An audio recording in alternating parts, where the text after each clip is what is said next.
Bendiciones para todos mis hermanos. Me alegra mucho saludarles en esta hora. Con ustedes el pastor Michael Secaira. Para mí es un gran honor poder compartir esta hora con ustedes y deseo que el Señor bendiga sus vidas y nos edifique a todos por medio de su palabra. Hoy quiero compartir el tema que he titulado La canción de Dios. Deuteronomio 31:19 dice: Ahora pues escribíos este cántico y enséñalo a los hijos de Israel. Ponlo en boca de ellos para que este cántico me sea por testigo contra los hijos de Israel. A manera de introducción quiero decir que la música es la herramienta más usada como expresión del alma humana, como expresión del sentimiento y las emociones del ser. Lo que se experimenta y lo que se vive se puede expresar con la música.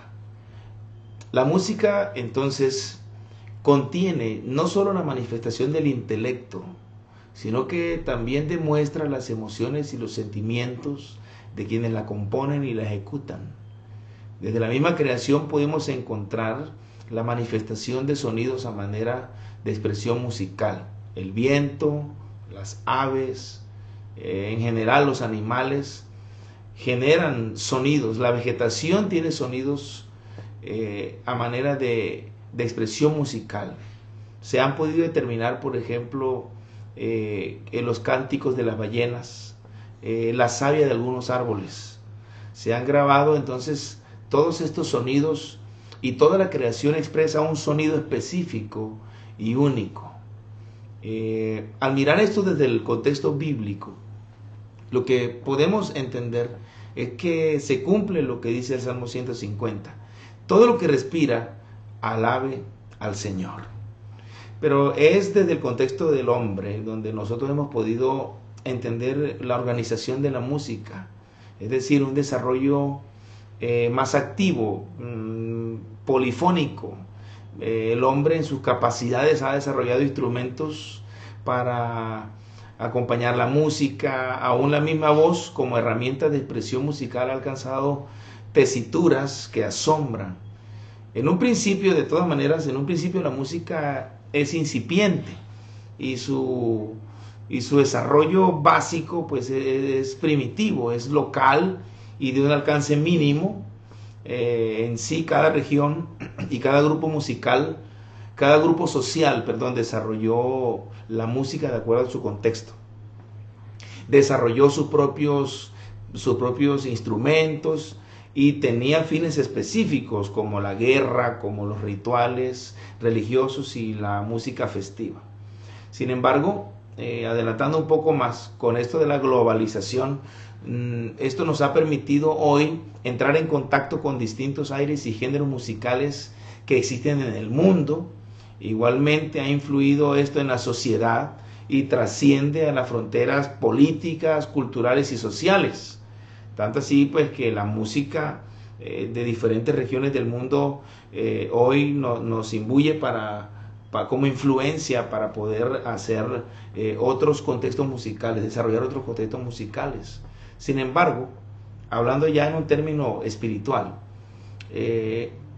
todo el desarrollo humano respecto a la música, al igual que cualquier otro aspecto, pecado. El pecado evidentemente degradó y deformó y destruyó toda la perfección en el ser humano. La caída del hombre supone pues que el alcance y el fin y los objetivos del hombre al usar la música como medio de expresión están limitados por su condición de pecado. Eclesiastés 7:29 dice: ciertamente Dios hizo al hombre recto, pero ellos buscaron muchas perversiones. Romanos 1:21 dice: pues habiendo conocido a Dios, no le glorificaron como a Dios ni le dieron gracias, sino que se envanecieron en sus razonamientos y su necio corazón fue entenebrecido. Y más adelante dice: profesando ser sabios se hicieron necios y cambiaron la gloria del Dios incorruptible en semejanza de aves, de cuadrúpedos, de reptiles, de hombres. Así que esto que estamos hablando tiene resultados causados por el pecado. Son realmente vertientes que se condensan en los distintos aires musicales alrededor del mundo. La música, por ejemplo, la música religiosa es idólatra, la música ritual es espiritista, La música secular es de amores perdidos y fracasos. La música festiva y de parranda motiva al desenfreno, al libertinaje, a la impureza sexual, a la promiscuidad. Además de eso, esta música de la que vengo hablando está contenida dentro de los intereses comerciales que hay en el mundo, de empresas, corrientes políticas, corrientes socioculturales que quieren imponer también su manera de pensar, su ideología. Básicamente, este mundo está contaminado por el pecado en todas sus áreas. Claro está que aquí viene lo importante. Dios nunca se ha quedado sin testigos, nunca se ha quedado sin quien le adore. Él tiene gente que lo alaba y le da la gloria. Malaquías 11:1 dice: porque desde donde nace el sol hasta donde se pone, es grande mi nombre entre las naciones, y en todo lugar se ofrece a mi nombre incienso y ofrenda limpia, porque grande es mi nombre entre las naciones, dice Jehová de los ejércitos. Así que adoradores del Dios Altísimo siempre ha habido. No necesariamente con música realmente, sí, ¿verdad? Pero la música sí hace parte de la expresión del ser humano. Abel le adoró, Noé le adoró, Abraham también le adoró en medio de un mundo que no rendía adoración a Dios. Jacob y todo el linaje de personas de Dios de su tiempo le rindieron adoración. Desde el tiempo de Jubal, en Génesis 4:21, por ejemplo, nos habla de que había instrumentos musicales para el uso de la expresión del alma humana. Pero mientras la historia del hombre continúa en los efectos del pecado, y mientras ellos se desviaban más y más en sus caminos torcidos, Dios decidió crear un pueblo para sí mismo. Un pueblo que le rindiera culto, un pueblo que lo adorara solo a Él. Y como podríamos decirlo, el Dios fuerte y celoso, oye bien esto, el Dios fuerte y celoso se hizo un pueblo para su alabanza y su gloria. Un pueblo que fuera exclusivo y único para su adoración. El pueblo cantaba cuando, por ejemplo, subía a adorar a Jerusalén. Los salmos que conocemos, si han leído el salmo, del Salmo 120 al Salmo 135, nos encontramos con esos salmos que se llaman cánticos graduales. Son un ejemplo estos salmos de lo que el pueblo expresaba para adorar a Dios por medio de la música y el canto. Es más, cuando Josafat salió a la batalla, los músicos iban delante del ejército cantando y alabando a Dios. Y fue cuando el Señor confundió al enemigo e hizo que se matasen unos a otros entre sí. También la palabra de Dios dice que David trajo el arca del pacto a Jerusalén en medio de cánticos e instrumentos ejecutados por músicos. Los hijos de Coré y sus familias eran los encargados de administrar con música en el culto a Dios. Así que también podemos ver a los hijos de Asaf, que eran músicos. Esta gente de Dios era quienes tenían la responsabilidad de mantener una alabanza pura para Dios. Isaías dice en el capítulo 43, versículo 21, dice: este pueblo he creado para mí, mis alabanzas publicará. Así que Dios estableció una manera de hacer culto para Él. La adoración debía ser de una manera específica y única. La música y los músicos serían parte esencial para el desarrollo del culto a Dios. La música, en este caso podríamos decir que volvería a ser para Dios otra vez. Él exigía que solo a Él se le diera alabanza, que solo a Él se le diera adoración y que su pueblo, con todo ese contenido social, cultural del que hablo, sería solo para Él de manera exclusiva. En este caso, serían los levitas, los hijos de Coré, los salmistas y los cantores quienes se encargarían de usar la música como una herramienta para el culto a Dios. Sin embargo, volvemos al caso que hablamos del pecado.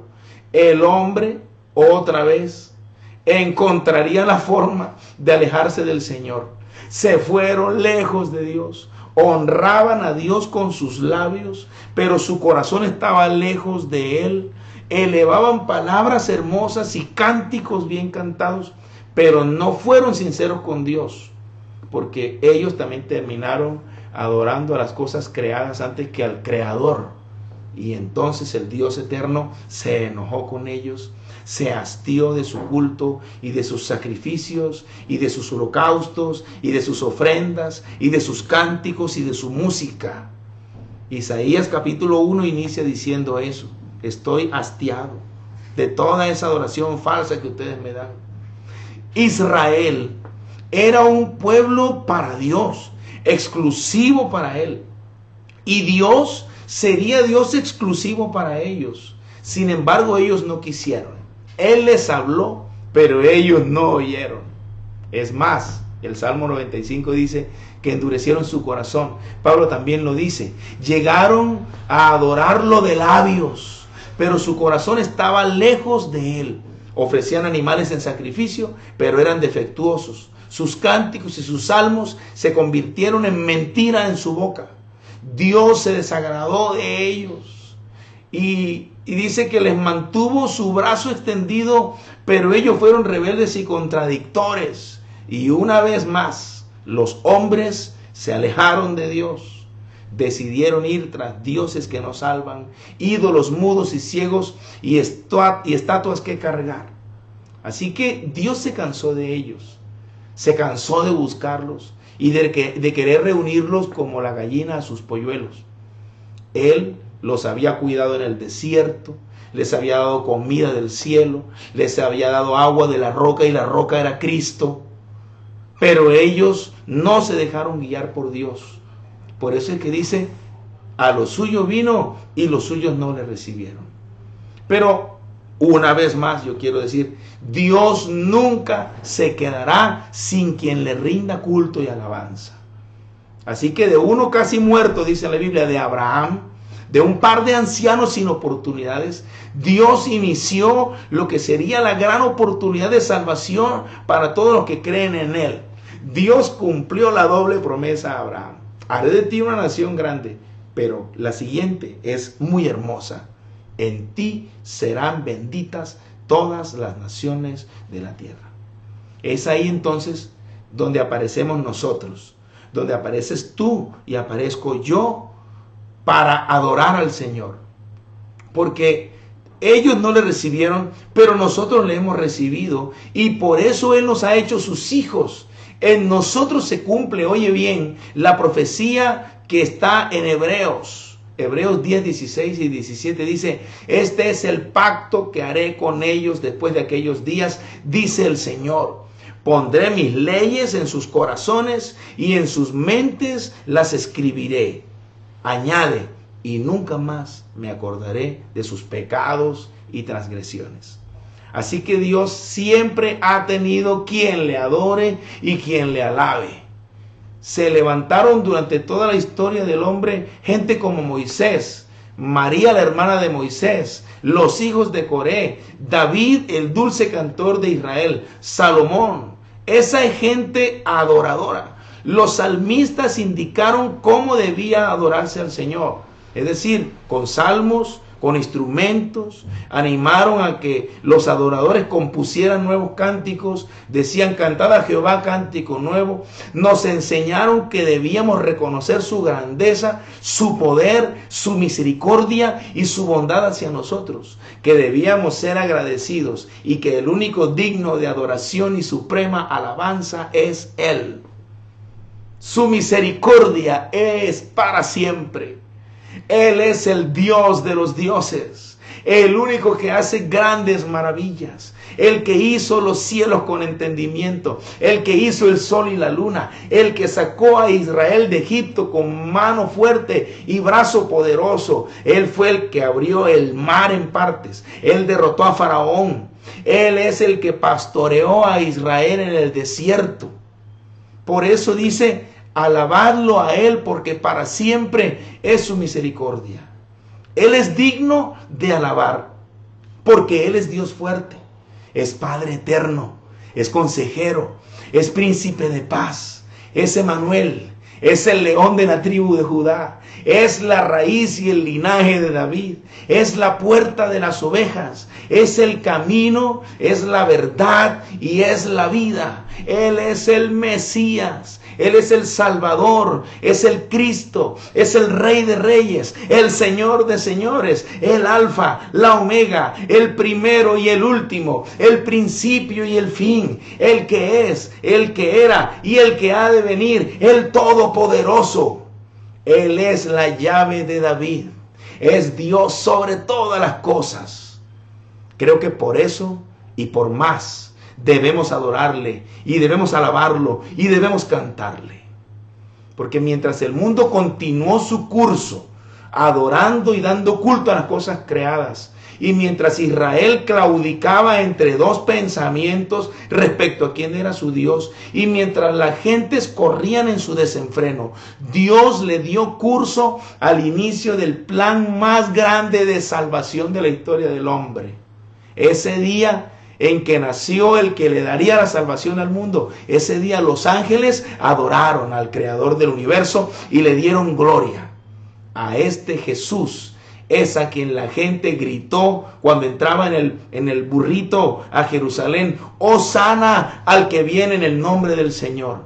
Así que el plan de salvación para la humanidad representa el acto más grande de Dios a favor de quienes amó.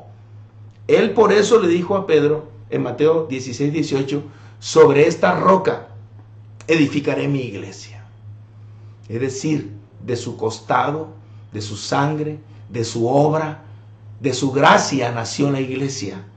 La iglesia es su templo, su cuerpo, su esposa, su edificio, su amada. Ella es la que está vestida de lino fino, de ropas blancas y que no tiene manchas ni arrugas en su traje. Es casa de Dios, puerta del cielo, es columna y baluarte de la verdad. La iglesia le canta, la iglesia lo alaba y lo adora.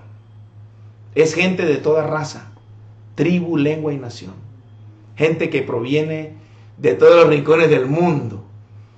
Este plan de salvación del que hablo produce en los salvados un fruto de agradecimiento a Jesús. Está claro entonces, quiero decir esto, que está claro que esta salvación da motivos para alabar y adorar a Dios. Es por eso que esta salvación que los redimidos han recibido, es por eso que cantan. Y es por eso que hablamos de esta salvación y entonamos cánticos al Dios eterno. El Señor mismo nos demuestra sobre los cánticos. El Señor Jesús y sus discípulos cantaron un himno el día de la última cena, ese día que cenaron esa noche. También dice la Biblia que Pablo y Silas cantaban himnos al Señor mientras estaban en la cárcel. Luego, el mismo Pablo enseña a la iglesia de Colosas, en el capítulo 3, versículo 16, dice que debemos cantar con gracia en nuestros corazones, con salmos e himnos y cánticos espirituales. Es más, vea, el mandamiento del Señor por medio del apóstol es que debemos hablar entre nosotros con salmos, con himnos y cánticos espirituales, cantando y alabando al Señor en nuestros corazones. Así que nosotros que cantamos, pertenecemos a la multitud de adoradores de la historia de Dios. Y le aseguro que cantaremos más. Cantamos con lo que conocemos. Lo hacemos de la manera que sabemos hacerlo. Cada uno ahí con su guitarrita, con su piano. Hay quien puede hacerlo de otra forma, podemos decir técnicamente, pero Dios ha sacado del mundo gente que sabe cantar, gente que sabe componer y gente que sabe tocar instrumentos, gente de todas partes, gente con aires musicales de todas partes, con aprendizajes muy variados sobre la música, desde contextos tan diversos como hermosos tanta. Esta iglesia tiene un cántico nuevo en su boca cada día. Viene de distintos contextos socioculturales, pero conocemos al mismo Dios. Nosotros conocemos a Dios, sabemos su nombre, tenemos tenemos su espíritu, tenemos su palabra, tenemos su revelación. Hemos sido perdonados, lavados y santificados. Debemos tener cuidado de andar en el espíritu y no satisfacer los deseos de nuestra carne. Debemos tener cuidado de eso para poder entrar en el reposo de Dios. Hebreos 4:11 dice: procuremos pues entrar en aquel reposo para que ninguno caiga en semejante ejemplo de desobediencia. En esto debemos tener cuidado. Cuidado de no llegar a ser como el mundo, adorando a las cosas creadas antes que al Creador. De llegar a ser como Israel, que se olvidó de la roca que lo creó. Debemos tener cuidado de caer en la ignorancia y de endurecer el corazón como lo hizo Israel. Debemos tener cuidado de secularizarnos y de volvernos sincréticos y de revolver las cosas del mundo con las cosas de Dios. La adoración es para Dios por parte nuestra, de los redimidos. Y somos nosotros los redimidos, óigame bien, los que debemos entonar canciones para alabar y adorar a Dios. La iglesia es la que canta, no los músicos, es la iglesia. Porque los músicos hacen parte de la iglesia. No son los instrumentos los que deben ser protagonistas. No es la música nueva o la música vieja la que alaba. Es la iglesia la que alaba. Debemos cantar cánticos nuevos, pero la iglesia debe aprendérselos. Nuestros cultos no deben ser conciertos en los que se haga presentaciones de grupos y de músicos. Nuestros cultos son de alabanza y adoración a Dios, y es la iglesia la que debe expresar esa adoración. Por eso al final de Apocalipsis encontramos a una multitud vestida de blanco, con instrumentos en sus manos y con un cántico en su boca. Apocalipsis 5, 9 al 10 dice: digno eres, es un cántico, digno eres de tomar el libro y de abrir sus sellos, porque tú fuiste inmolado y con tu sangre nos has redimido para Dios de todo linaje, lengua y pueblo y nación. Y nos has hecho para Dios, para nuestro Dios, reyes y sacerdotes, y reinaremos sobre la tierra. El capítulo 15 de Apocalipsis, el versículo 3 y 4 dice: grandes y maravillosas son tus obras, Señor Dios Todopoderoso, y justos y verdaderos son tus caminos, Rey de los santos. ¿Quién no te temerá, oh Señor, y glorificará tu nombre? Pues solo tú eres santo, por lo cual todas las naciones vendrán y te adorarán, porque tus juicios se han manifestado. En fin, hay grande evidencia sobre lo que significa la música en la Biblia, lo que significa la música para el pueblo de Dios, para su iglesia. Pero quiero certificar que Dios también es compositor. Él mismo compuso un cántico para que los hijos de Israel lo cantaran siempre. Un cántico para testimonio de que Él estaba con ellos. Dios es el compositor por excelencia. A Él nadie lo inspira. Nadie le debe decir lo que debe escribir, porque Él sobrepasa todo método de composición. Cada letra y medida que compone es algo sublime y lo hace digno de adoración. Este cántico que Él compuso habla de su voluntad, de su soberanía, de su poder, de lo que Él pide de nosotros y de lo que desea de nosotros. Habla de que su palabra sustenta y cómo su palabra se manifiesta y cómo en esa palabra Él manifiesta su amor y su cuidado por nosotros. Deuteronomio, capítulo 32, versículos 1 al 4 y el versículo 43. Voy a solamente a leer hasta el versículo 4. Dice: escuchad cielos. Esta es la canción de Dios. Escuchad cielos y hablaré, y oiga la tierra los dichos de mi boca. Goteará como la lluvia mi enseñanza, destilará como el rocío mi razonamiento, como la llovizna sobre la grama y como las gotas sobre la hierba. Porque el nombre de Jehová proclamaré, Engrandeced a nuestro Dios. Él es la roca cuya obra es perfecta, porque todos sus caminos son rectitud. Dios es verdad y sin ninguna iniquidad en él. Él es justo y recto. Esta es la canción de Dios. Dios compuso esta canción para el pueblo, como leímos al principio, para que el pueblo recordara que este Dios estaba con ellos. Y termino leyendo el texto que leí al principio, Deuteronomio 31:19. Ahora pues escribíos este cántico y enséñalo a los hijos de Israel. Ponlo en boca de ellos para que este cántico me sea por testigo contra los hijos de Israel. Hoy el Señor nos ha prometido una vida nueva, nos ha prometido vida eterna.